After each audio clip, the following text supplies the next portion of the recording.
O Mundo Perdido. Capítulo 48. O Ninho. O Jeep Wrangler vermelho parou. Logo adiante, a trilha dos animais que eles vinham seguindo continuava pela folhagem até uma clareira. A trilha era ampla e lamacenta, achatada por profundas pegadas de animais grandes. Eles podiam vê-las na lama. Da clareira, ouviram um grasnado grave, como o som de gansos muito grandes. Certo, me dá a caixa, disse Dodson. King não respondeu. Que caixa? Perguntou Benzelton.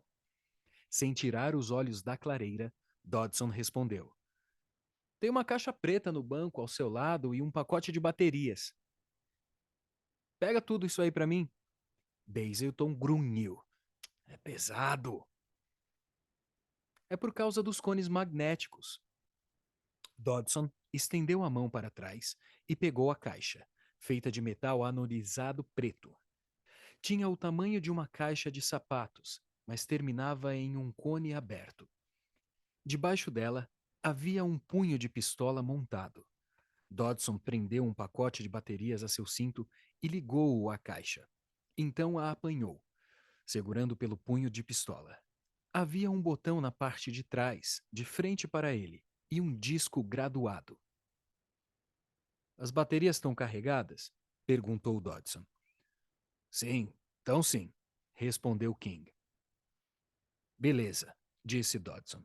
Eu vou primeiro e eu entro na área do ninho. Eu vou ajustar a caixa e daí eu vou me livrar dos animais. Vocês dois seguem atrás de mim. E assim que os animais se forem, cada um pega um ovo do ninho, tá? E depois vocês voltam e trazem os ovos aqui para o carro.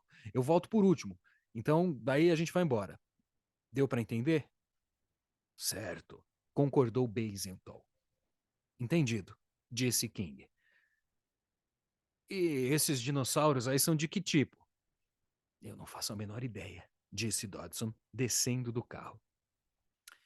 E também não faz nenhuma diferença. Eu só estou seguindo o procedimento. Dodson fechou a porta com suavidade. Os outros saíram do carro em silêncio e começaram a se movimentar adiante, descendo pela trilha molhada. Seus pés respingavam lama. O som vindo da clareira continuava. Para Dodson, parecia haver muitos animais. Ele afastou as últimas samambaias e os viu. Era um grande ninho, com talvez 4 ou 5 montes baixos de terra cobertos de folha. Os montes tinham em torno de 2 metros de largura e 1 de profundidade. Havia 20 adultos de cor bege ao redor deles. E todo um bando de dinossauros cercando o local dos ninhos. E os adultos eram grandes, com 9 metros de comprimento e 3 de altura, todos grasnando e fungando. Pelo amor de Deus, disse Basilton, olhando fixamente. Dodson balançou a cabeça. Esses aí são maiassauros, murmurou Dodson. Isso aqui vai ser facinho. Os maiassauros foram denominados pelo paleontólogo Jack Horner. Antes de Horner, os cientistas presumiam que os dinossauros abandonavam seus ovos, como a maioria dos répteis faz. Essas presunções encaixavam-se com a antiga imagem que se tinha dos dinossauros como criaturas reptilianas de sangue frio. Do mesmo modo que répteis, julgava-se que eles fossem solitários. Murais em paredes de museus raramente mostravam mais de um exemplar de cada espécie. Um brontossauro aqui, um estegossauro ou triceratops ali, vagando pelos pântanos. Mas as escavações de Jack Horner nos descampados de Montana forneceram evidências claras e inequívocas de que ao menos uma espécie de hadrossauro havia se engajado em ninhos complexos e apresentava comportamento parental. Horner incorporou esse comportamento no nome que deu a essas criaturas, Maiasauro, que significa lagarto boa-mãe.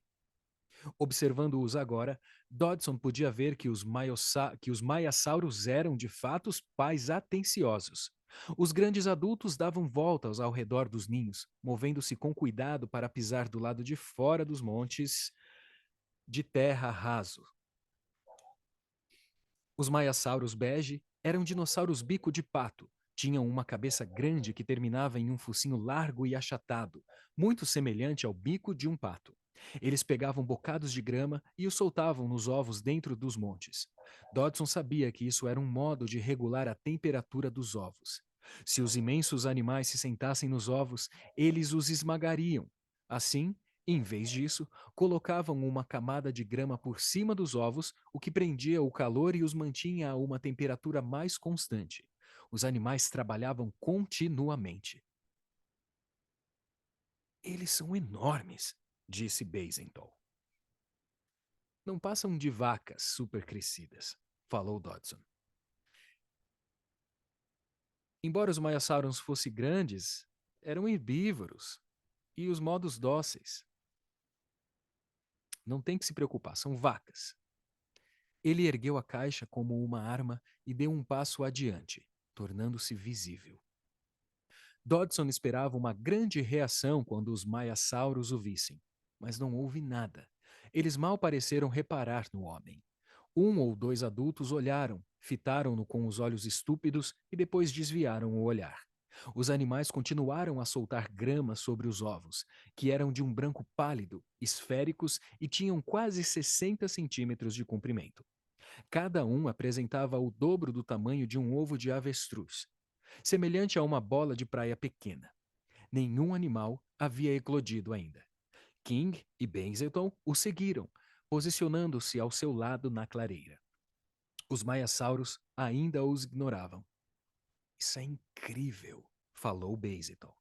Ótimo para nós, disse Dodson, e ligou a caixa. Um berro contínuo e agudo encheu a clareira. Os maiassauros imediatamente se viraram para a origem do som, grasnando e erguendo a cabeça. Pareciam agitados, confusos.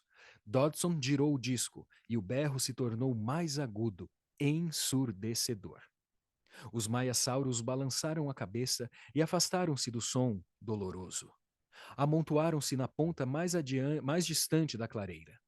Vários animais urinaram, assustados. Alguns deles dirigiram-se mais para dentro da folhagem, abandonando o ninho. Embora agitados, continuaram longe.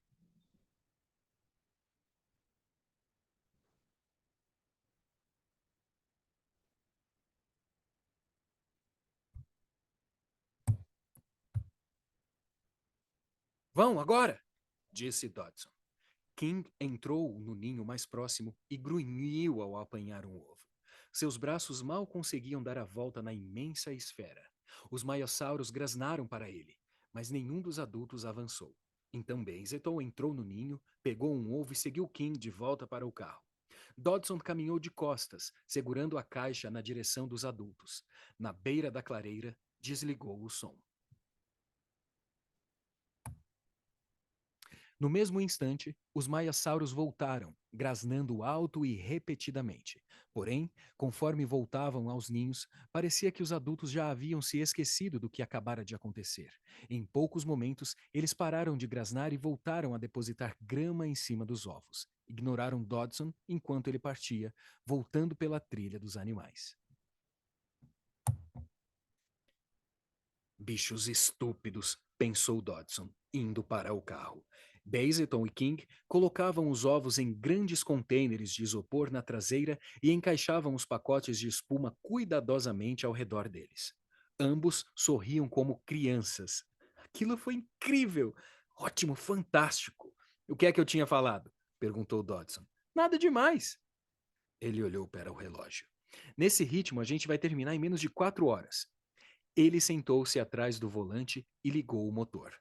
Basenton foi para o banco traseiro. King sentou-se no lado do passageiro e pegou o mapa. Próximo, disse Dodson.